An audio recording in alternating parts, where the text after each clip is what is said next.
And that's how I work one rep. This is gonna be a modified low oblique hip car. So you can see here, I'm grounded through the medial epicondyle of my elbow, the forearm, and then really splaying my hand here, making it nice and wide, and then grounding it through, really activating those hand intrinsics. Really think about sort of protracting, and then I shouldn't be having any activation through my neck, through my pec, should be nice and relaxed. Weight through the instep, weight through the medial epicondyle, outside of my foot, the lateral aspect of my foot, right? I can dorsiflex and evert my foot as well. And then I also have weight through the base of my hip. Basically, everything you see connected on the ground is a point of activation and stabilization through grounding and support.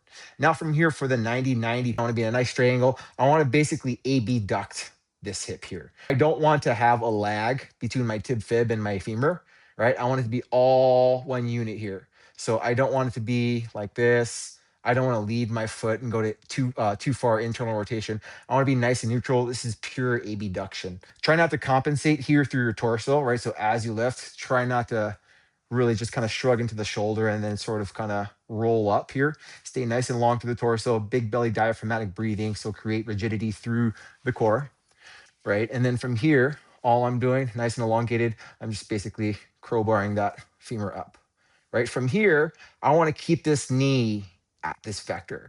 So what's happening here is I'm going into hip external rotation from the hip joint.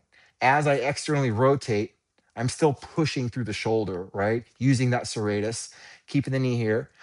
And I'm going to start to roll onto my butt cheek, right? The other piece I want to think about is thinking of it like I have a string through this butt cheek and I'm reaching that butt cheek nice and long. Nice spinal elongation here, really sit into it. Keep the knee in the same vector, externally rotate as far as you're able to. And then from there, it's a reverse of that same motion. So keep the knee at the same vector, start to roll over towards greater choke, lateral aspect. And now I'm in my side support position, right? Be mindful not to sag into the shoulder. And then I drop straight down back into that 90-90. In full sequence, if I'm just here working it, I may be doing 3 to 5 reps. I'm just here, really full in the breath, right? So take a big breath in, create the stability.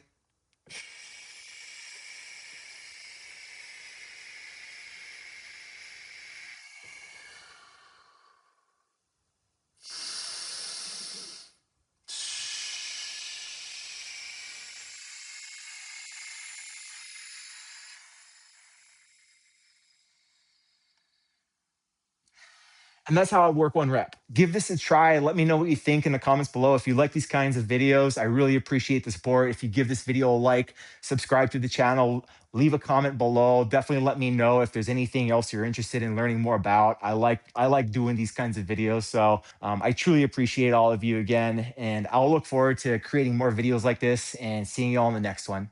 See ya.